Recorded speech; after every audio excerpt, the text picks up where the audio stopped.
नमस्कार। जगतगुरु भगवान श्री कृष्ण जी के चरणों में कृतज्ञता पूर्वक वंदन करता हूँ। सनातन संस्था एवं हिंदू जनजागृति समिति की ओर से धर्म संवाद के इस विशेष कार्यक्रम में मैं कार्तिक सालुंके आप सभी का हार्दिक स्वागत करता हूँ। बंधुओं, पिछले कुछ दिनों से हम इस धर्म संवाद के कार्यक्रम से अलग अलग विषय हमने जानकर लिए। इसमें धर्म क्या है, अध्यात्म क्या है, कर्मफल सिद्धांत, पितृदोष, ऐसे अलग अलग विषय हमने यहाँ पर समझ कर लिए। यह विषय सुनते समय आपके मन में जो शंकाएं निर्माण हुई, उन शंकाओं का समाधान हम इस आज के धर्म संवाद में करने वाले हैं। यह विषय सुनते समय हमारे बहुत सारे दर्शकों ने हमें बहुत अच्छा प्रतिसाद दिया और उनके जिज्ञासा के कारण कुछ प्रश्न भी पूछे हैं। तो आइए आज के इस धर्म संवाद में हम उन प्रश्नों का उत्तर समझ कर लेने वाले हैं। हमारी शंकाओं का समाधान करने हेतु हमारे साथ आज यहाँ पर हिंदू जनजागृति समिति के राष्ट्रीय मार्गदर्शक सद्गुरु डॉक्टर चारुदत्त पिंगले जी उपस्थित हैं। नमस्कार सद्गुरु डॉक्टर पिंगले जी। नमस्कार कार्तिक जी। तो हम उनसे आज हमारी शंकाओं का समाधान करवा कर लेते हैं। मैं सर्वप्रथम सद्गुरु डॉक्टर पिंगले जी आपसे पूछना चाहता हूँ कि एक प्रश्न हमें पूछा गया था कि बच्चे का नामकरण 4-5 महीने में नहीं कर सकते हैं, वह क्या करें? मूलतः ये जो नामकरण का जो संस्कार है वो हिंदू धर्म के संस्कारों के दृष्टि से वो पंचम संस्कार है। यानी जो 16 संस्कार है, 16 संस्कार में से ये पांचवा संस्कार है। अभी काल के गति में पहले वर्ण व्यवस्था थी, फिर वर्ण संकर हुआ, फिर जाति व्यवस्था निर्माण हुई, अभी जाति संकर हो रहा है, भविष्य में और कोई नई व्यवस्था निर्माण होगी। तो ये व्यवस्था आती है जाती है और वो हिसाब से जो प्रचलित पद्धतियां हैं, तो कहीं पर जन्म के 10वें दिन जब सोयर खत्म होता है, मतलब वो जो अशौच काल होता है वो खत्म होता है, तो शुद्धिकरण यज्ञ करने के बाद कई 10वें दिन यह पंचम संस्कार संपन्न किया जाता है। कहीं कहीं 100वें दिन में किया जाता है, तो कहीं कहीं 1 वर्ष बीत जाने के बाद किया जाता है। तो नामकरण की विविध जो विधि है वो विविध क्षेत्र में या विविध जाति परंपरा में अभी चल रहे हैं। इस विषय में जो गुह्य सूत्रकार है, मतलब गोविल गुह्य सूत्र जिन्होंने लिखा है, वे कहते हैं कि जनना दृश्य रात्रे व्युष्टे शतरात्रे संवत्सरे वा नामधेय करणम। इसमें ये स्मृतिकार लिख रहे हैं कि नामकरण संस्कार ये जो है, ये संस्कार के कारण जो बालक है उनकी आयु तथा उनके अंदर का जो तेज होता है, चाहे तप का तेज हो, ईश्वरी तेज हो, उसमें वृद्धि होती है। और उस बालक को जब एक लौकिक या व्यवहारिक नाम मिलता है और उस नाम से वो व्यक्ति जाना जाता है या उसको किसी कारणवश प्रसिद्धि मिलती है, तो उसका एक अलग अस्तित्व भी समाज में निर्माण होता है। और इसलिए नाम के संदर्भ में ऐसे बताया जाता है कि 2 प्रकार के नाम देना चाहिए। एक है वो गुप्त नाम और दूसरा है वो प्रचलित नाम। अब गुप्त नाम क्यों दिया जाता है या प्रचलित नाम अलग क्यों दिया जाता है, तो इसके पीछे क्या शास्त्र है या क्या विचार है, वो अब हम समझ लेंगे। तो जैसे कहा है कि बच्चों के, बालकों के 2 नाम निश्चित करें। उसमें का जो एक नाम होता है वो उसके जन्म नक्षत्र या नाम नक्षत्र से संबंधित हो, और दूसरा जो नाम है वो माता पिता अपने रुचि के अनुसार रख सकते हैं। अब उसमें जो पहला बंधन बताया कि जो गुप्त नाम रखना होता है, तो गुप्त नाम केवल माता एवं पिता इनको छोड़कर अन्य किसी को मालूम ना हो, ऐसे कहा जाता है। और इसका मूलतः कारण क्या है कि जो बालक है उसका जो मूल नाम होता है, तो मूल नाम के स्पंदन उस बालक से अधिक एकरूप और साम्यक होते हैं। और मूल नाम लेकर, जैसे समाज में कहा जाता है कि काली जादू होता है या मारण उच्चाटन या मोहन आदि जो कुछ एक तांत्रिक कर्म बताए गए हैं, तो वो कर्म करने से उसका परिणाम तीव्रता से उस बच्चा या व्यक्ति पर हो सकता है आगे के जीवन में। और उसका नाम अगर वो गुप्त रखा जाता है और उसका प्रचलित नाम के ऊपर अगर ऐसी कोई क्रिया की जाती है, तो ये जो कर्म किया जाता है उसमें सफलता अधिक नहीं मिलती है। अब कालानुरूप इस बातों की तरफ देखने की दृष्टि भी समाज की बदल रही है। तो नक्षत्र या राशियों के अनुसार ये नाम रखने की जो पद्धति है, उसका एक अन्य भी लाभ है। इस नाम के कारण उस बालक की जन्म कुंडली बनाना भी एक आसान होता है और नाम भी सुंदर तथा अर्थपूर्ण रखना चाहिए। अशुभ तथा भद्दा जो नाम है वो कदापि नहीं रखना चाहिए। इसका कारण क्या है कि बच्चों के जो नाम है वो नामों के जो स्पंदन है उसके साथ बच्चे की एकरूपता होती है। नाम अगर भद्दा या अयोग्य रखा गया तो नाम का जो शब्द उच्चारण होता है वो शब्द के साथ शब्द स्पर्श रूप रस गंध और शक्ति होती है। तो अगर अनिष्ट या गलत शक्ति उसके साथ जागृत होती है तो उसके उस बालक के व्यक्तिमत्व में बहुत अधिक प्रभाव पड़ सकता है। अब नाम संस्कार विधि कैसे की जाती है? तो इस संस्कार में बच्चे को शहद चटाकर शालीनता पूर्वक मधुर भाषण कर बालक को उस दिन सूर्य दर्शन कराया जाता है और उस समय कामना की जाती है कि ये जो बालक है, ये जो बच्चा है, वो सूर्य की प्रखरता को, तेजस्विता को वो अभी धारण करे। उसी के साथ भूमि को नमन किया जाता है और हमारी जो देव संस्कृति है, हमारी जो सनातन परंपरा है, उसके प्रति श्रद्धापूर्वक समर्पण किया जाता है। उसके बाद शिशु का नया नाम लेकर सबके द्वारा उसके चिरंजीवी हो, धर्मशील हो, स्वस्थ है हो एवं उसका जीवन सुख और समृद्धि युक्त हो, ऐसे सभी के द्वारा कामना की जाती है। तो इस प्रकार से बच्चे का नामकरण का विधि होता है और बच्चे का जब नाम रखा जाता है तो वो बच्चे के कान में उसके माता या पिता उसके कान में वो नाम बताकर उसके अंतःकरण में वो जागृत करने का प्रयास करते हैं।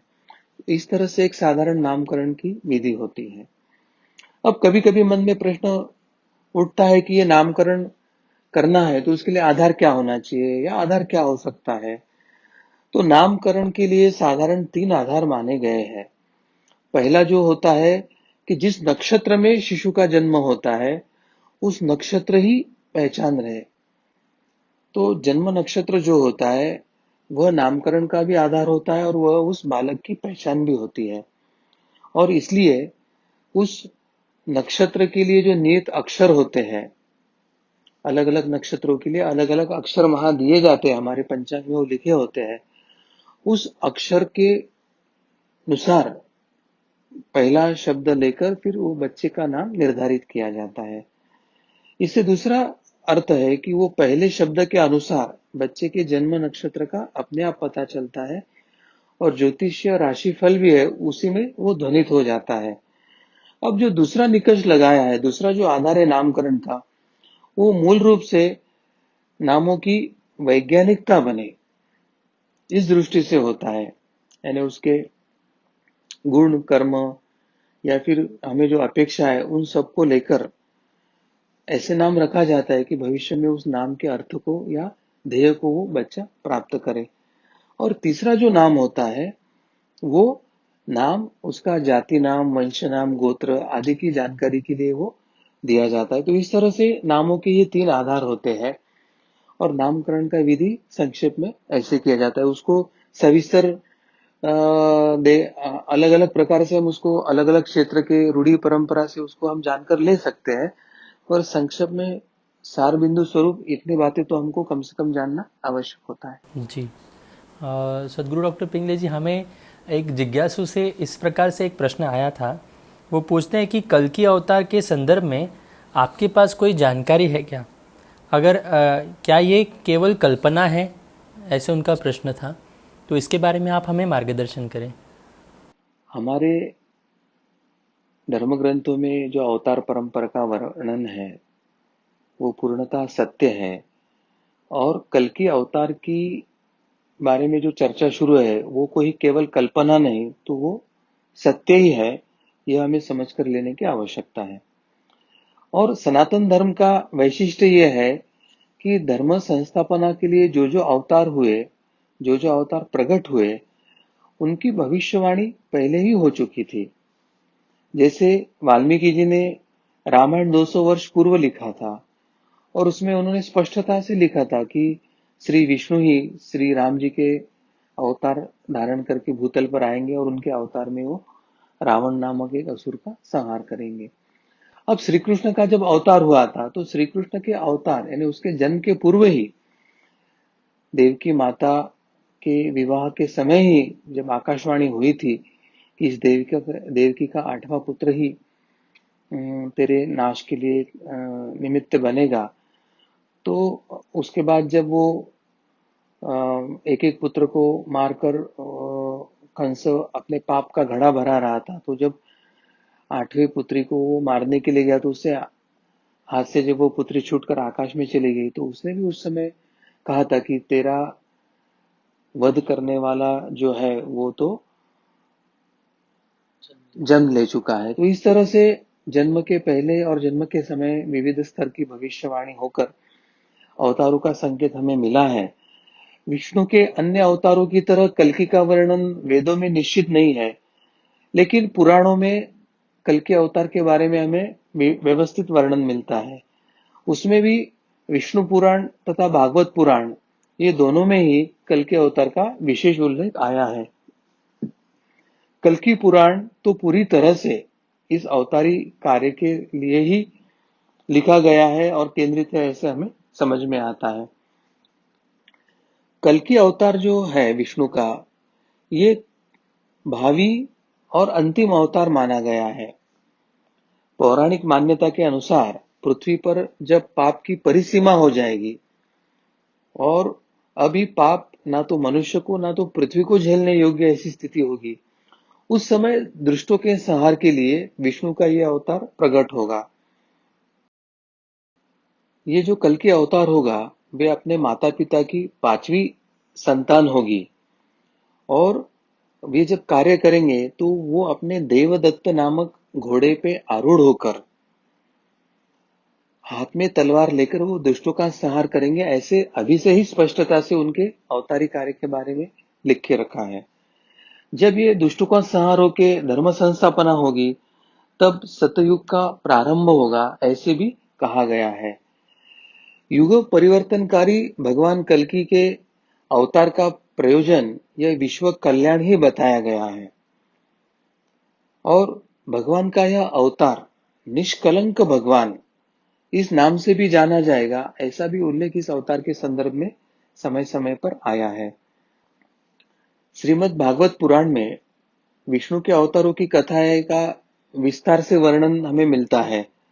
इसके 12वें स्कंद के द्वितीय अध्याय में भगवान श्री कल्कि के अवतार की कथा विस्तार से दी गई है, जिसमें यह कहा गया है कि संभल ग्राम में विष्णुयश नामक एक श्रेष्ठ ब्राह्मण के पुत्र के रूप में भगवान कल्कि का जन्म होगा। देवदत्त नाम का उनका घोड़ा होगा, उस पर वे आरूढ़ होकर अपनी कराल करवाल यानी तलवार को लेकर वे दुष्टों का संहार करेंगे, और तभी सत्ययुग का प्रारंभ होगा, ऐसे इस अध्याय में बताया है। अब कल्कि अवतार का परिवार कैसे होगा, इसके बारे में भी उसमें व्यवस्थित वर्णन दिया है। उसमें जन्म स्थान स्पष्ट करते हुए यह बताया कि कल्कि भगवान का अवतार, इसका जब जन्म होगा वो उत्तर प्रदेश में गंगा और रामगंगा, इसके बीच में जो मुरादाबाद क्षेत्र है, वहां पर एक संभल नाम का ग्राम होगा। उस संभल ग्राम में उनका जन्म होगा। उनके माता पिता का नाम भी स्पष्टता से दिया है। उनकी माता सुमति और पिता जो है विष्णु यश। इन दाम्पत्य का यह 5वां संतान होंगे। याज्ञवल्क जी उनके पुरोहित होंगे और भगवान परशुराम उनके गुरु होंगे। भगवान कल्कि की 2 पत्नियां होगी, लक्ष्मी रूपी पद्मा तथा वैष्णवी शक्ति रूपी रमा। ऐसे पद्मा तथा रमा ये दो पत्नियां होगी। उनके जो पुत्र होंगे उसमें जय, विजय, मेघमाल तथा बलाहक ऐसे उनके 4 पुत्र होंगे। वह ब्राह्मण कुमार बहुत ही बुद्धिमान और पराक्रमी होंगे और मन में सोचते ही उनके पास उन्हें जो चाहिए वो वाहन, अस्त्र शस्त्र, योद्धा या कवच इत्यादि उनके मन में इच्छा होते से वो उनके सामने उपस्थित हो जाएंगे और वो भूतल पर से सभी दुष्टों का निर्दालन करेंगे। इस तरह का वर्णन ये भागवत में स्पष्टता से आया है। अब कल्कि भगवान का स्वरूप का वर्णन करते हुए भागवत में क्या कहा गया है? तो कल्कि यह निष्कलंक का अवतार है। भगवान का जो स्वरूप है, जो सगुण रूप है, वो परम दिव्य होता है। दिव्य अर्थात दैवी गुणों से संपन्न होता है और ये जो रूप है वे अपने श्वेत देवदत्त नाम के अश्व पर सवार होकर कार्य करेंगे। भगवान का रंग तो गोरा यानी शुभ्र है, परंतु क्रोध के कारण वे कभी कभी काला भी हो जाता है, यानी अति क्रोध के कारण वो काला भी होता है। वे अपने अवतार कार्य में पीले वस्त्र को धारण करेंगे और इस अवतार में प्रभु उनके हृदय पर स्पष्टता से श्रीवत्स का चिन्ह अंकित है ऐसे हमको उस समय दिखेगा। उनके गले में कौस्तुभ मणि होगा और स्वयं का मुख पूर्व की ओर तथा अश्व दक्षिण में देखता प्रतीत होगा, ऐसे उनका वो रूप हमें दिखेगा। यह चित्रण कल्कि की सक्रियता और उनके गति की ओर संकेत करता है। युद्ध के समय उनके दोनों हाथों में तलवार होती है और मनुष्यों ने कल्कि के इस स्वरूप का विवेचन करते हुए बताया है कि कल्कि सफेद रंग के घोड़े पर सवार होकर आताताइयों पर प्रहार करेंगे।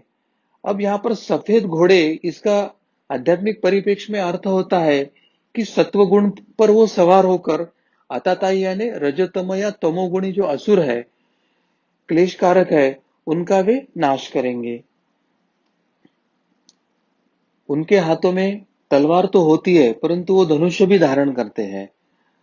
तो ये अवतार तलवार तथा धनुष्य दोनों हथियारों का उपयोग कर रहे हैं। इसका आध्यात्मिक या गूढ़ार्थ क्या है? तो तलवार यानी अपने आसपास के शत्रु या आतताइयों का निर्दालन और धनुष्य ये दूर के शत्रु को उसके निर्दालन के लिए उपयोग करने वाला शस्त्र। इस तरह से इस अवतार में आसपास की यानी निकट की भी दृष्टि है और दूरगामी दोनों दृष्टि है और दोनों जगह जो है आतताई या दुष्ट प्रवृत्ति उसके विनाश के लिए वो सर्वसिद्ध है, ऐसा संकेत वो इस माध्यम से दे रहे हैं। कल की अवतार की यह रणनीति है कि कल की यह समाज के विचारों को, मान्यताओं को तथा गतिविधियों की दिशा की जो धारा है उसके बदलाव या एक आध्यात्मिक परिवर्तन या धर्म के तरफ परिवर्तन का वो प्रतीक है, ऐसे समझने में कोई हर्ज नहीं, ऐसे मुझे लगता है। जी, हमें यहाँ पर स्पष्ट हो गया सदगुरु डॉक्टर पिंगले जी की कल्कि अवतार किस प्रकार से आएगा, उनका कार्य कैसे होगा और वो किस प्रकार से धर्म संस्थापना का कार्य करने वाले हैं। ये हमें यहाँ पर आपने बताने के बाद पूरा स्पष्ट हो गया है। एक प्रश्न हमें ऐसे भी आया था कि आजकल ज्योतिष काल सर्प दोष के बारे में कहते हैं, तो ये काल सर्प दोष क्यों आते हैं, ऐसा प्रश्न हमें पूछा गया था। तो इसके बारे में आप हमें बताएं। हमारे कर्म के अनुसार, पूर्व जन्मों के कर्म के अनुसार ही इस जन्म का हमारा प्रारब्ध निश्चित होता है और हमारा निश्चित जो प्रारब्ध है वो कुंडली द्वारा हमें कुछ मात्रा में हमें अध्ययन करके समझ में आ सकता है और हमारा जो प्रारब्ध होता है उस तरह से हमारे जन्म कुंडली में ग्रह स्थिति रहती है। वो आपको पाप भोग भोगने के लिए अनुकूल है या पुण्य भोग भोगने के लिए अनुकूल है, इतने तो स्पष्ट संकेत आपको मिलते हैं। और जीवन का उम्र का कौन सा कालावधि आपको कष्टमय होगा या जीवन का कौन सा कालावधि आपको सुखमय होगा, यह स्पष्ट संकेत हमारे कुंडली से हमें मिल सकते हैं। और इसलिए जब काल सर्प दोष हमारी कुंडली में बताया जा रहा है तो हमें यह समझने की आवश्यकता है कि इस दोष से जुड़े कुछ बड़े गलत कर्म, पाप कर्म पिछले जन्म में या हमारी पिछली पीढ़ी के द्वारा हुए हैं, यह हमें समझने की आवश्यकता है। काल सर्प दोष लगने के पीछे अनेक कर्म हो सकते हैं। अधिकतर पूर्वजों से संबंधित दोषों के कारण हमारी कुंडली में काल सर्प दोष लगता है और इसके 22 प्रकार बताए गए हैं। यानी हमारे पूर्वजों के कौन से दोष है जिसके कारण उसके वंश में जन्म लेने वाले व्यक्ति के जीवन में काला सर्प दोष आता है, उसके 22 प्रकार बताए हैं। जैसे हमारे परिवार में किसी ने नाग देवता या सर्प को मारा हो, तो सर्प के मृत्यु या सर्प के श्राप के कारण जो दोष आता है वो काला सर्प दोष के रूप से हमारी कुंडली में प्रतीत होता है। किसी स्त्री का शाप लगा हो किसी कारणवश, या जैसे कुछ आदि दैविक आदि आध्यात्मिक कारण होते हैं, उसमें पिशाच बाधा आदि के कारण भी यह दोष लगता है। गत पीढ़ी के लोगों द्वारा किए गए जो बुरे कर्म है उसके भी दोष इसमें हमें लग सकते हैं। उदाहरण के तौर पर जैसे दादाजी ने किसी का कर्ज लिया है और चुकता नहीं किया है, और जिसका चुकता नहीं किया वो व्यक्ति अभी इस जन्म में अगर उसके पोते को कष्ट देने आने वाला है सूक्ष्म देह लेकर, तो ऐसे समय उस पोते के जन्म कुंडली में काल सर्प का दोष वहां प्रकट होता है और वो पोता अपने दादाजी के किए कर्म का कष्ट उस समय भोगते रहता है। तो ऐसे समय में जितना कर्जा अधिक होता है उतना काल सर्प दोष तीव्र होता है, यह समझने की आवश्यकता है। तो कुंडली में ये विविध आध्यात्मिक परिप्रेक्ष्य से कुछ बातें ऐसे बताई है कि जिसको ज्योतिष शास्त्र के अध्ययन के बाद, साधना के अध्ययन के बाद, या धर्मशास्त्र को समझने के बाद, या कर्मफल सिद्धांत या पुनर्जन्म के शास्त्र को समझने के बाद समझना आसान होता है। इसलिए मैं सभी से यह आह्वान करना चाहता हूं कि आप साधना कीजिए, धर्मशास्त्र जानिए, कर्मफल एवं पुनर्जन्म के सिद्धांत का अध्ययन कीजिए, और कुंडली में अनुकूल प्रतिकूल क्या योग है वह भी आप जान लीजिए। और वर्तमान परिप्रेक्ष्य में कानून की मर्यादाओं में कानून जिस बात की सम्मति देता है, ऐसे जो भी कर्म आप अपने जीवन में करना चाहिए वो भावपूर्ण और परिपूर्ण जरूर कीजिए। जी। सदगुरु डॉक्टर पिंगले जी, एक प्रैक्टिकल प्रश्न हमें यहाँ पर पूछा गया है जो बहुत सारे लोगों को यहाँ पर अभी ये समस्या निर्माण हुई है। वो इस प्रकार से है कि मैं नाम जप करते करते सो जाता हूँ, भूल जाता हूँ, तो ऐसे में मैं क्या करूँ? ऐसे उनका प्रश्न है। नाम जप करते करते अगर यदि किसी को नींद आती है तो सर्वप्रथम उस नींद के कारण क्या है उसका थोड़ा सा अध्ययन करना आवश्यक है। सामान्यतः आध्यात्मिक जो उन्नत है या अध्यात्म शास्त्र धर्मशास्त्र है, वो अधिकतम जो कारण है वो शारीरिक, मानसिक और आध्यात्मिक, और आध्यात्मिक में एक आदि दैविक और आदि आध्यात्मिक या आदि भौतिक, इस तरह से भी उसका वो विवेचन करते हैं। तो हमें हर कारण, कष्ट के पीछे क्या कारण है वो हमें समझ लेने की आवश्यकता है। और जो कारण है वो कारण जानकर अगर हम वो उपाय ढूंढते हैं तो उसका फल भी अधिक होता है। जैसे भौतिक दृष्टि से क्या है कि कभी कभी हमारी नींद पूरी नहीं होती है, किसी दिन भाग दौड़ करके थकान होती है, उस दिन हमें थोड़ी सी नींद आने की संभावना होती है। कभी कभी मानसिक तनाव बढ़ जाता है, तो मानसिक तनाव बढ़ने के कारण फिर मन सोने का इच्छा करता है, या कभी कभी ज्यादा शारीरिक कष्ट होने के कारण भी ऐसी स्थिति हो सकती है। तो ऐसी स्थिति में अगर हमें नींद आ रही है तो हम समझते हैं कि इसके पीछे एक तो शारीरिक कारण है या हमारे मानसिक कारण है।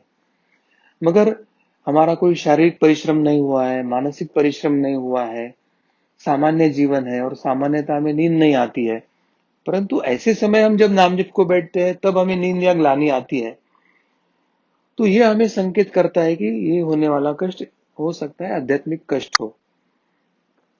क्योंकि हम नाम जप की जो साधना करते हैं उससे सत्व गुण बढ़ता है, तो वहां पे एक सकारात्मकता बढ़ती है, और जो वातावरण में अनिष्ट शक्तियां होती है या हमें कष्ट देने वाली अनिष्ट शक्तियां है, वो ना तो आप में सत्व गुण बढ़ा हुआ वो सहन कर सकते हैं, ना तो आपके आसपास के वातावरण में सत्वगुण बढ़ा हुआ वो सहन कर सकते हैं, और इसलिए आपका नाम जप ना हो, आप नाम जप ना कर सके, इसके लिए वे बाधा निर्माण करते हैं, और फिर किसी को नींद लाते हैं, किसी के मन में विचारों का बवंडर जागृत करते हैं, या किसी के मन में नकारात्मक विचार डालते हैं, और आपको नाम जप करने से वो परावृत्त करने का प्रयास करते हैं। इसलिए अब हमें क्या करना चाहिए? तो संतों या आध्यात्मिक यहाँ बनी हुई जो एक सात्विक अगर उद्बत्ती है, उद्बत्ती हमारे आसपास लगा के रखना चाहिए। अगर नींद आती है तो मन ही मन नाम जप करने के बजाय बड़ी आवाज में, थोड़ी बड़ी आवाज में नाम जप करके स्वयं सुन पाए, ऐसी स्थिति में नाम जप करना चाहिए। अधिक कष्ट हो रहा तो नाम जप वही में लिखते लिखते लिखना भी है और नाम जप करना भी है। मनन, कायिक, वाचिक, मानसिक तीनों स्तर पर हमें यह नाम जप करना है। अधिक नींद आती है तो खड़े होकर नाम जप करे या टहलते हुए नाम जप करे, और अधिक नींद आती है तो मुंह पर बीच बीच में पानी छिड़के ताकि नींद हट जाए। तो इस तरह से कुछ उपाय हम प्रत्यक्ष आध्यात्मिक कष्टों के लिए कर सकते हैं, और आवश्यक है तो आप सनातन के किसी साधक या समिति के किसी कार्यकर्ता की भी सहायता लेकर इन संकटों पे मात करने के लिए समय समय पर उपचार पूछ सकते हैं। तो इस तरह का आप उपाय जरूर कीजिए। जी, हमारी साधना निरंतर हो, हमसे नामजप हो, इसके लिए हमें जो उपाय बताए गए हैं हम निश्चित रूप से वैसे प्रयास कर सकते हैं और हमारी साधना योग्य रूप से हम करने का प्रयास करेंगे। एक प्रश्न हमें ऐसे यहाँ पर पूछा गया था कि कोरोना के कारण समाज में विभिन्न प्रकार की नकारात्मकता है, तो इससे समाज कैसे उभरे, इसके बारे में आप हमें मार्गदर्शन करें। कोई नैसर्गिक आपदा हो या इस प्रकार की कोई महामारी हो, इसके जो परिणाम है वो सभी को झेलने पड़ते हैं, चाहे अच्छा हो या बुरा व्यक्ति हो, सत्वगुणी हो रजतम गुणी हो।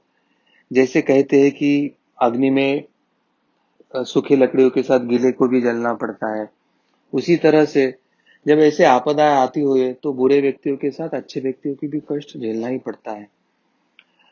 अब ऐसे में आवश्यक क्या होता है कि हम अपनी ऐसी स्थिति निर्माण करें कि जिसके कारण हम इस परिस्थिति से लड़कर अपना अस्तित्व बनाए रखें। हमारा मनोबल, आत्मबल ऐसे हो कि प्रतिकूलता के ऊपर मात करते हुए उसमें हम अपना अस्तित्व बनाए रखें। क्योंकि ऐसे समय में मन में तनाव आता है, नकारात्मक विचार आती है, परिस्थिति का बदलाव ना स्वीकारने के कारण संघर्ष भी होता है। और ऐसी स्थिति में अगर हमको इस परिस्थिति को अपने अनुकूल बनाना है या परिस्थिति पर विजय करना है, तो हमें ऐसे कुछ प्रयास करना पड़ता है जिससे हमारा मनोबल बढ़े, हमारा आत्मबल बढ़े, और संकट को पार होकर हम आगे जाएं। जैसे मैंने पहले ही बताया कि किसी भी समस्या के लिए भौतिक यानी स्थूल या शारीरिक या मानसिक या आध्यात्मिक ऐसे तीन प्रकार के कारण होते हैं। तो कोरोना कोरोना जो विषाणु है, ये समस्या के लिए अब कारणीभूत घटक क्या है, तो उसमें भौतिक क्या है, मानसिक या मनोवैज्ञानिक घटक क्या है, या आध्यात्मिक घटक क्या है, ये हम समझ लेंगे। फिर ये घटकों का जो है, तो उसके समस्या के पहलू पर क्या परिणाम हो रहा है, या इस समस्या के पहलू को वो कैसे प्रभावित कर रहे हैं। और अगर समस्या का हमको कारण भौतिक है या मानसिक है या आध्यात्मिक है और उसके पहलू समझ में आए, तो हर कारण के लिए अलग अलग प्रकार की हमको उपाय योजना या समाधान ढूंढना होगा। तो एक सारणी के माध्यम से अभी हम समझ लेंगे। तो कोरोना विषाणु की समस्या के लिए कौन से भौतिक घटक कारणीभूत है? तो वास्तव में ये जो विषाणु है, ये किसी लेबोरेटरी में कृत्रिमता वो निर्माण हुआ है, और वो स्वयं ही एक व्यक्ति से दूसरे व्यक्ति में फैल रहा है। चाहे छींक हो, खांसी हो, या 1 मीटर से कम संपर्क में आने के कारण उस व्यक्ति के वातावरण में आजू बाजू में जो विषाणु है उसके कारण वो फैल रहा है। तो ये होगी उसका भौतिक भौतिक पहलू कि भौतिक दृष्टि से वो ऐसे फैल रहा है। अब ऐसे फैल रहा है तो उसका फिर समाधान भौतिक दृष्टि के स्तर पर भी हमको ढूंढना होगा। अब वो क्या है? तो जैसे हमें सरकार ने बताया है, आरोग्य मंत्रालय ने बताया है, जागतिक आरोग्य संगठनों में बताया है, तो वो रणनीतियां हमको समझ लेना होगा कि एक दूसरे से सामाजिक दूरी रखो, मास्क का उपयोग करो, छींक या खांसी आती हो तो उसको या मुंह को हाथ का स्पर्श ना करे, या ऐसे लक्षण दिखाए तो तुरंत उसकी जांच करे, उसका उपचार के लिए लेके जाए। अगर संभावना लगती है तो उसको अकेला रखना, यानी क्वारंटाइन करना, और उसके भौतिक दृष्टि से कोई टीका इत्यादि विकसित करना। इस प्रकार के उपाय हमको भौतिक दृष्टि से ढूंढना होगा। ये भौतिक दृष्टि से उपाय ढूंढेंगे ढूंढेंगे तो ये भौतिक कारणों से जो प्रसार हो रहा है और भौतिक कारणों से ये जो समस्या निर्माण हुई उसका उपाय हमें मिलता है। अब कोरोना विषाणु की समस्या के लिए कुछ मनोवैज्ञानिक कारणों का कुछ उसमें सहयोग है क्या?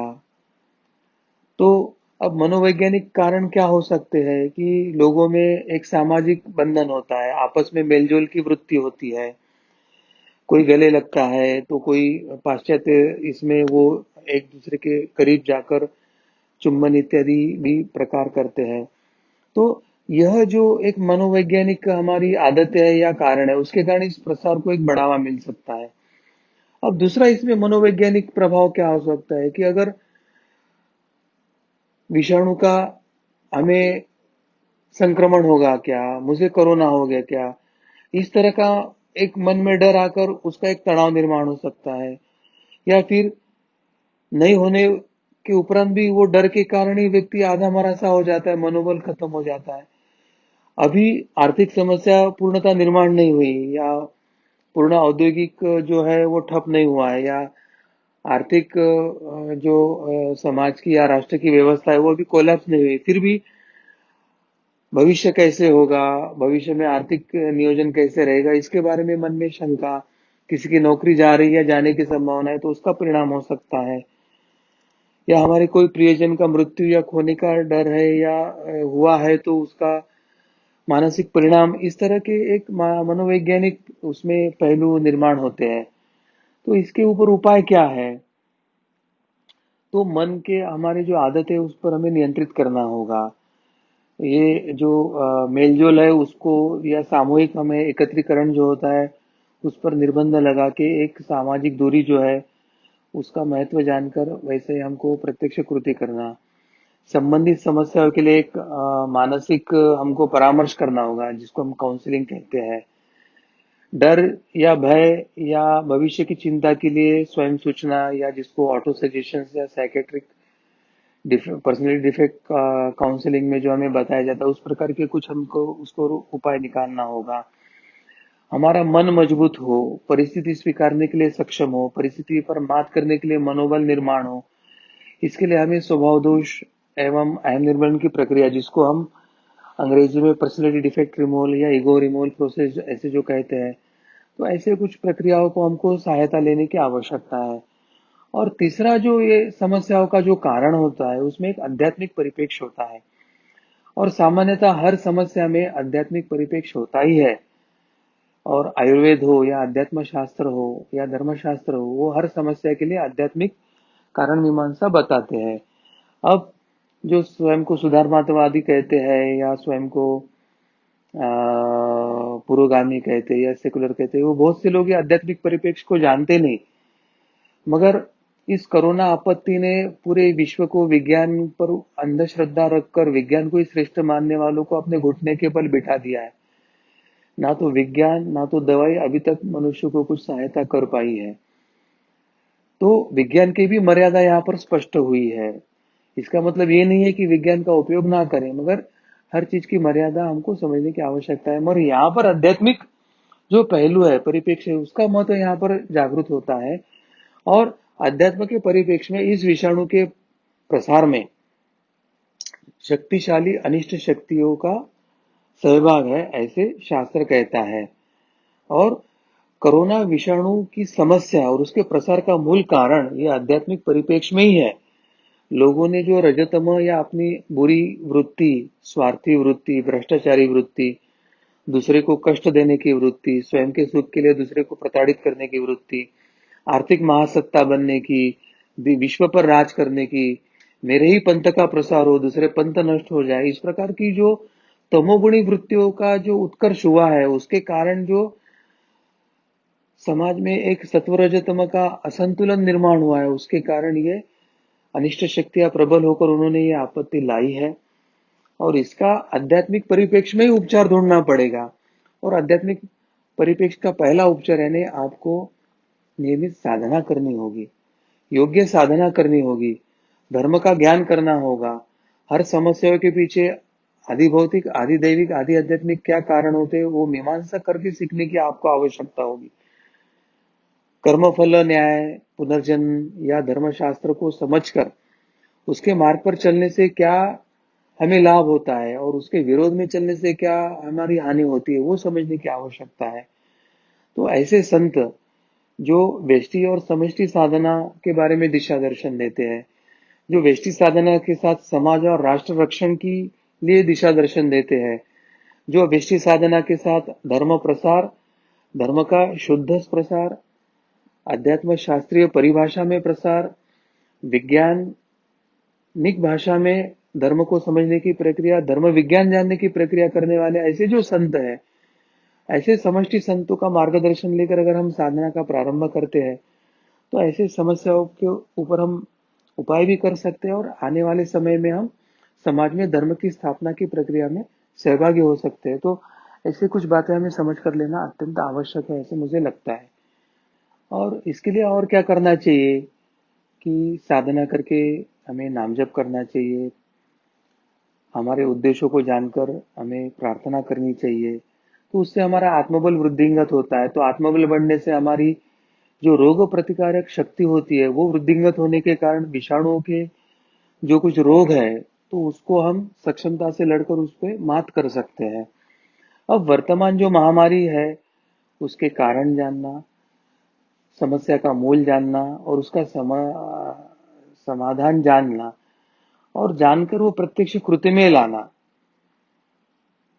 ये अगर हम प्रत्यक्ष कृति करना शुरू करते हैं तो ये कोरोना हमारे लिए एक बड़ा संकट रहेगा ही नहीं है। ये सारणी के अध्ययन से हमें अभी सुस्पष्ट हो गया कि क्या क्या कारण है और हमें क्या क्या उपाय करना है। इसमें आध्यात्मिक उपायों के साथ हमें अन्य मानसिक और शारीरिक जो समय वो भी उपाय करने की आवश्यकता है, क्योंकि जब ऐसी कठिन परिस्थिति आती है तो उस समय हमारे सामने ईश्वर कुछ ना कुछ स्वरूप में आदर्श रखता है कि ऐसी कठिन परिस्थिति में भी जो आनंद से जीवन यापन कर रहे हैं और अपने जीवन चला रहे हैं, तो उनके तरफ देखकर उनसे सीखकर हमें अपने मन को स्थिर रख के परिस्थिति का सामना करना चाहिए। परिस्थिति का स्वीकार करने के लिए अगर हमें परिस्थिति में सुधार करने के लिए अगर छोटा सा कुछ रास्ता मिलता है तो उस पर हमें अमल करना चाहिए।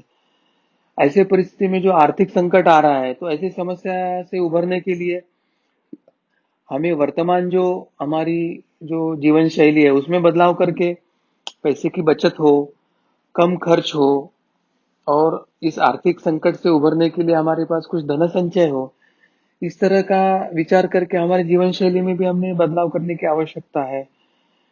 और इसके बारे में हमने 2 धर्म संवादों का आयोजन करके इस आपत्ति में आर्थिक स्तर पे क्या करना है, मानसिक स्तर पे क्या करना है, सामाजिक स्तर पे क्या करना है, राष्ट्रीय स्तर पे क्या करना है, नैसर्गिक आपदा है तो क्या करना है, मानव निर्मित आपदा है तो हमें क्या करना है, ऐसी सभी बातों हमने उन 2 धर्म संवादों में बताई है।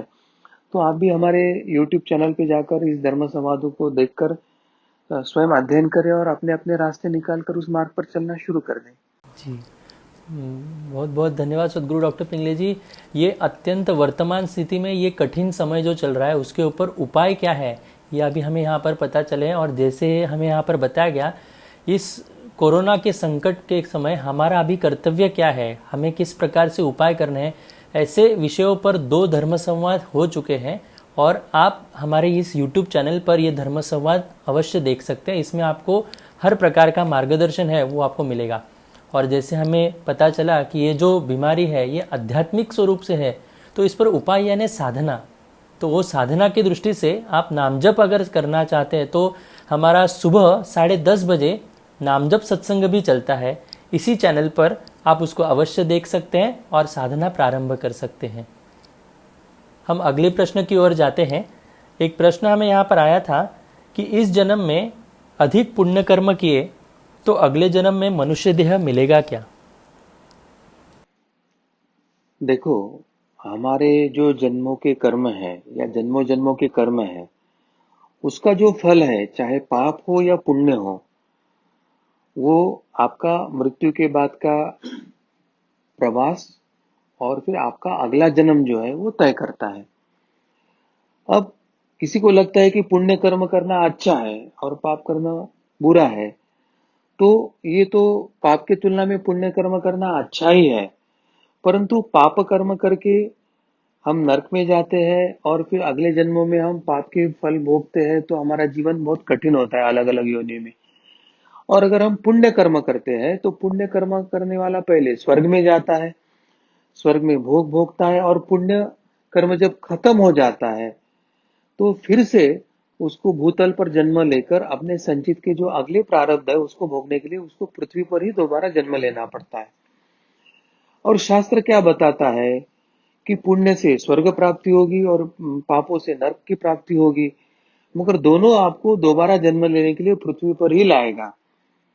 और साधना का ध्येय, मनुष्य जन्म का ध्येय है, ये बताता है शास्त्र कि आपको ना तो स्वर्ग चाहिए ना तो नरक चाहिए, तो आपको जीवन मुक्त होना है, जन्म मृत्यु के चक्र से मुक्त होना है। तो इस संदर्भ में हमने कुछ पिछले धर्म संवादों में विस्तार से चर्चा किया है। आप उस धर्म संवाद को देखकर इसका आप उत्तर जान लीजिए। मगर आप साधना जरूर शुरू कीजिए, और साधना शुरू करके पुण्य का भी नाश और पाप का भी नाश करने का प्रयास कीजिए, ताकि आप जन्म मृत्यु के चक्रों से मुक्त हो जाए। जी। सदगुरु डॉक्टर पिंगले जी, कर्मफल सिद्धांत के ऊपर ही एक जिज्ञासु ने हमसे ऐसे भी प्रश्न पूछा कि गत जन्म के कर्म के फल इस जन्म में मिलते हैं, फिर इस जन्म में जो अच्छे कार्य करते हैं उसका इसी जन्म में कोई भी मूल्य नहीं है क्या? ऐसे उनका प्रश्न था। वास्तविक में इस जन्म के सभी कर्मों का जो फल है वो अगले जन्म ही में मिलता, ऐसा कुछ नहीं है। इस जन्म के कुछ फल जो है, जिसका फल भोगने के लिए अनुकूलता नहीं, वो अगले जन्म में जाते हैं। और इस जन्म के जो फल जो इसी जन्म में हम भोग कर अनुकूल, भोगने के हेतु अनुकूल है, ऐसे कुछ फल है वो इसी जन्म में हम भोग लेते हैं। तो हमारी जो कर्म है, कर्म की तीव्रता है, और वो भोगने के लिए जो अनुकूलता है, मतलब जिससे हमारा लेन देन है, वो मनुष्य देह में है या नहीं, ये सब बातें देखकर इस जन्म में भोगना है या अगले जन्म में भोगना है वो तय होता है। तो हमारे कर्म, कर्म की परिस्थिति और फल और भोगने की सुविधा, ये चार निकष जो है वो महत्व के हैं। जैसे कोई व्यक्ति अपना बीमा निकलता है और बीमा का वो हफ्ता हर माह भरते रहता है, तो बीमा का हफ्ता हर माह भरते रहता है, तो उसको ये पता रहता है कि एक तो जिसका बीमा निकला है उस व्यक्ति के पश्चात पूर्ण बीमा के पैसे भरे ना भरे, बीमा के जितने पैसे मिलना है उसके मिलने वाले हैं। या अगर बीमा के हफ्ते भरते भरते बीमा का कालावधि पूर्ण हो गया और मृत्यु नहीं हुआ, तो विशिष्ट रकम उसको मिलने वाली है, उसको पता है। तो वो अपने किस्त हर समय देते रहता है, और वो ये चिंता नहीं करता है कि मुझे वो पैसे मिलने वाले हैं या नहीं मिलने वाले हैं, क्योंकि उसे वर्तमान जो प्रशासकीय यंत्रणा है या वर्तमान जो कार्य पद्धति है उसका उसे ज्ञान होता है। मगर मनुष्य साधना की अभाव में, धर्मशास्त्र के ज्ञान के अभाव में, शास्त्रों के ज्ञान के अभाव में, उसे ये पता नहीं है कि मैं जो कर्म करता हूँ ये कर्म का फल कब वो फलित होने वाला है, मुझे कब भोगना है, और वो भोगने की अनुकूलता कब आएगी, इसका ज्ञान मनुष्य में नहीं होता है। इसलिए उसे ये पता नहीं रहता है कि कौन से कर्म का फल मुझे इस जन्म में भोगना है या अगले जन्म में भोगना है। तो यह हमें समझने की आवश्यकता है कि जिसका कर्म त्वरित फलित हो और भोगना संभव है वो इसी जन्म में होते हैं, और बाकी सब आपके अगले जन्मों के संचित में चले जाते हैं। तो हमें क्या करना चाहिए कि इसके बारे में ज्यादा विचार ना करते हुए हमें अपने जीवन में साधना शुरू करनी चाहिए। और इसके बारे में हमने पिछले कुछ धर्म संवादों में जो सविस्तर चर्चा किया है कि कौन सा कर्म कौन से जन्म में फलित होता है, या मनुष्य कौन सी योनि में जन्म लेना होता है, या संचित क्या होता है, या प्रारब्ध क्या होता है। तो ये जो हमारी श्रृंखला है उसमें कि आप ये धर्म संवाद के अनेक भाग है वो आप देखिए, उसका अभ्यास कीजिए, इसमें सभी प्रश्नों के आपको उत्तर मिल जाएंगे। मगर कर्मफल सिद्धांत और पुनर्जन्म के सिद्धांत का अगर हम जड़ से अध्ययन करते हैं तो हमारी ये शंकाएं साधारणतः सुस्पष्ट हो जाती है, ऐसे मुझे आपको बताना है। मैं यहाँ पर सभी दर्शकों को बताना चाहूँगा कि कर्मफल सिद्धांत एवं पुनर्जन्म सिद्धांत इस विषय पर हमने लगभग 8 से 10 भाग यहाँ पर किए हैं। तो मेरा सभी से निवेदन है, आपकी शंकाओं का समाधान आपको इस धर्म संवाद के कार्यक्रम में अवश्य मिलेगा। आप जब भी आपको समय हो तो अवश्य इसका अवलोकन करें, ऐसे मैं आप सभी से निवेदन करूँगा। एक प्रश्न हमारे पास ऐसे भी आया था, वो पूछते हैं कि दंड एवं प्रायश्चित्त में क्या अंतर है। पिछले भी हमने धर्म संवाद में इसकी चर्चा किया था। संक्षेप में मैं बताता हूँ कि दंड यह अन्य किसी व्यक्ति या प्रशासकीय यंत्रणा द्वारा किसी व्यक्ति को उसके अपराध के लिए दिया जाता है, और प्रायश्चित्त है वो व्यक्ति स्वयं जब उसके अपने अपराध का बोध हो जाता है और अपराध के प्रति उसके मन में खंत निर्माण होती है, तो वो स्वयं ही लेता है, उसे प्रायश्चित्त कहा जाता है। अब जिसके मन में ही अपने अपराध का बोध हुआ है, उसके मन में खंत निर्माण हुई है और जो स्वयं ही प्रायश्चित्त लेने की बात कर रहा है, तो ईश्वर की दृष्टि से उसे दंड देने की आवश्यकता नहीं होती है, क्योंकि उसकी वृत्ति ही अंतर्मुख हो जाती है। उसे अपने गलती का, पाप का एहसास होता है, उसे पश्चाताप भी होता है। तो पश्चाताप होने के कारण जो लिया जाता है उसे प्रायश्चित्त कहा जाता है, और उससे उसके कर्मफल नष्ट हो जाते हैं। लेकिन जो समाज व्यवस्था या धर्म का भान ना रखते हुए अपने स्वार्थ हेतु, अपने षड्रिपु के अधीन यानी क्रोध या अपने दोषों के अधीन होकर जो आचरण करते हैं, पाप कर्म करते हैं, और पाप कर्म का एहसास होने के बाद उसको ना स्वीकारते हुए उसको छिपाने का या दबाने का प्रयास करते हैं, और फिर समय के साथ वो गुनाह सामने आता है। उस समय की जो प्रशासकीय यंत्रणा है, चाहे पुलिस हो या न्याय व्यवस्था हो, वो उनको पकड़ती है, उनको उचित शिक्षा देती है। तो और उसके पाप के संबंध में अगर उसको उचित शिक्षा नहीं दी गई, तो उसके बाद धर्म अपने पद्धति से उसको उचित दंड देकर वो शिक्षा पूर्ण करता है। तो ये वर्तमान न्याय व्यवस्था और ईश्वरीय न्याय व्यवस्था दोनों को समझने की आवश्यकता है। वर्तमान न्याय व्यवस्था अगर किसी पापी को दंडित नहीं करती है, या भ्रष्ट होकर या किसी कारणवश वो उसको बेगुनाह करके छोड़ देती है, तो वर्तमान व्यवस्था से व्यक्ति छूट सकता है, परंतु ईश्वरीय न्याय से वो छूट नहीं सकता। ये हमें समझने की आवश्यकता है। और कभी कभी व्यक्ति को पश्चाताप होने के बाद उसको वो प्रायश्चित्त भी लेता है, तो भगवान के दृष्टि से तो वो गुनाह से मुक्त हो जाता है। मगर कभी कभी किसी कारणवश वो वर्तमान न्याय व्यवस्था में अटक कर उसको वर्तमान व्यवस्था में जो दंड है वो उसको मिलता है, और वो उसे उस समय भुगतना पड़ता है। ऐसी स्थिति निर्माण होती है। एक प्रश्न हमें यहाँ पर ऐसे पूछा गया कि मानव जन्म के लिए अनेक योनि से प्रवास करना होता है, ऐसे बताया जाता है, तो क्या यह सत्य है। जी, यह बिल्कुल 100% सत्य है। 84 लाख योनियों के उपरांत कर्म योनि में अर्थात मनुष्य योनि में हमें जन्म प्राप्त होता है। मनुष्य के लिए प्रमुखता स्वर्ग एवं नर्क यह भोग भूमि है, तो प्राणी और वनस्पति के लिए केवल पृथ्वी ही भोग भूमि है। इस सृष्टि में मानव के अतिरिक्त अन्य किसी योनि के जीव, चाहे वृक्ष हो, पशु हो, पक्षी हो, वो भोग योनि के जीव हैं। ईश्वर ने मनुष्य को मन एवं सारासार विचार करने की क्षमता या सारासार विवेक, बुद्धि, तर्क इत्यादि दिया है, और गत अनेक जन्मों के संचितों के कारण इस जन्म में जब वो प्रारब्ध भोग भोगता है, तो प्रारब्ध भोग भोगते समय उसे ईश्वर ने क्रियामान कर्म करने की एक सुविधा दी है कि वो अपने इच्छा से योग्य कर्म यानी क्रियामान कर्म कर सकता है। योग्य और क्रियामान कर्म केवल योग्य गुरु, साधना गुरु या मोक्ष गुरु के मार्गदर्शन में साधना, यही योग्य क्रियामान कर्म है, यह भी हमें समझने की आवश्यकता है। और जब वो योग्य क्रियामान कर्म यानी साधना योग्य पद्धति से करता है, तो उसके जीवन में जो संचित और प्रारब्ध है, वो संचित और प्रारब्ध नष्ट होने की प्रक्रिया उसके जीवन में होती है। अन्यथा मनुष्य जीवन में प्रारब्ध के स्वरूप में उसको अपने भोग भोगना ही पड़ता है। तो हमें यह जान लेने की आवश्यकता है कि पृथ्वी पर वनस्पति प्राणी या ये निर्जीव सृष्टि है, वो भोग योनि है और वो पूर्णतः भोग भोगने के लिए आए। और मनुष्य एकमात्र ऐसी योनि है जो कर्म योनि है, जिसमें कुछ भाग उसके प्रारब्ध के भोगना है, परंतु उसके साथ उसको क्रियामान कर्म करके अपने प्रारब्ध पर मात करनी है, संचित पर मार करनी है और उसको ईश्वर या आनंद प्राप्ति करना है। तो मनुष्य जन्म का महत्व अगर हम समझ लेते हैं, साधना का महत्व हम समझ लेते हैं, जीवन में साधना या मोक्ष गुरु इनका महत्व अगर हम समझ लेते हैं, तो वर्तमान जो काल है ये साधना के लिए अत्यंत अनुकूल है।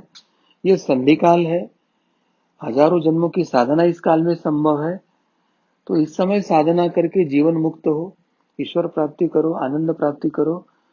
ऐसे में आप सबको विनती करना चाहता हूँ, ये आने वाले 2-4 जो वर्ष है वो अत्यंत स्वर्णमय है, साधना के लिए अनुकूल है। भयता अत्यंत प्रतिकूल और अत्यंत संकटमय काल भी है, परंतु इस समय का आप किसी गुरु के चरण पकड़ लेते हो और किसी गुरु का हाथ अपने पीठ पर या मस्तक पर लेने के लिए आप सफल होते हो, तो मुझे लगता है कि आपके इस मनुष्य जीवन की इतिश्री या सफलता आपने कर लिया, ऐसे मुझे लगता है। इतना ही मुझे कहना है कार्तिक। बहुत बहुत धन्यवाद सदगुरु डॉक्टर पिंगले जी, आप हमारे मन के शंकाओं का समाधान कर रहे हैं। हम सभी आपके प्रति बहुत बहुत कृतज्ञ हैं। इस धर्म संवाद के कार्यक्रम के माध्यम से हमारे मन के बहुत सारे प्रश्न, शंका, अलग अलग विषय से संबंधित इसके समाधान हमें इस कार्यक्रम के माध्यम से मिले। आपके यदि कोई सुझाव हो तो आप अवश्य अपने चैट बॉक्स पर, कमेंट बॉक्स पर दे सकते हैं। मैं सभी से निवेदन करना चाहूँगा कि ये जो महत्वपूर्ण कार्यक्रम आप सभी लोगों तक पहुँचे, इसके लिए आप हमारा यह यूट्यूब चैनल जो है इसको अवश्य सब्सक्राइब करें, हिंदू जागृति यह यूट्यूब चैनल, और जो फेसबुक के दर्शक हैं वो हिंदू अधिवेशन यह पेज लाइक करें, ताकि आपको समय समय पर नोटिफिकेशन मिलते रहे और जो भी नया वीडियो हम प्रसारित करने वाले वो आप तक पहुंच पाए। तो यही आप सभी से निवेदन था। भगवान श्री कृष्ण जी की असीम कृपा से आज का धर्म संवाद का यह विषय यहाँ पर समाप्त हुआ है, संपन्न हुआ है, ऐसे मैं घोषित करता हूँ। नमस्कार।